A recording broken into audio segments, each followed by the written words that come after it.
Assalamualaikum warahmatullahi wabarakatuh. Bersama saya Mia Utari dalam berita, polisi bantah warga Ogan Ilir ditilang polisi di Kota Palembang.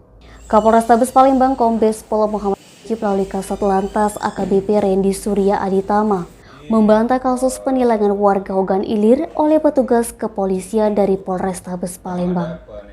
Uang yang diberikan bukan Rp350.000 tapi Rp150.000. Rendy Surya Aditama mengatakan pengendara sepeda motor itu telah melakukan pelanggaran yakni menggunakan knalpot brong. Karena pelanggaran tersebut bukan warga Palembang, melainkan warga Tanjung Raja Ogan Ilir, sehingga pengendara yang mengaku tak bisa menghadiri sidang tilang sehingga menitipkan uang tilang ke anggotanya.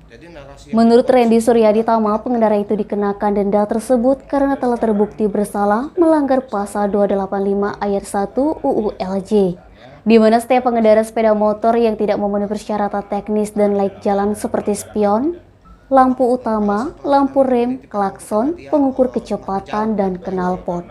Seperti diberitakan sebelumnya, seorang warga Tanjung Raja Kabupaten Ogan Ilir, Mahsun, mendapatkan perilaku tak mengenakan dari polisi yang bertugas di Pos Polantas Cindi Palembang pada Sabtu 8 April 2023 sekitar pukul 13.00 waktu Indonesia Barat. Mahsun diminta oknum polisi tersebut uang damai karena pelanggaran yang dilakukan oleh pengumpul barang rongsokan ini. Uang yang diminta oknum polisi tersebut awalnya sebesar Rp450.000. Sumek.com melaporkan.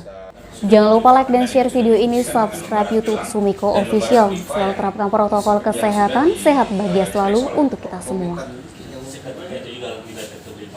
Tidak, karena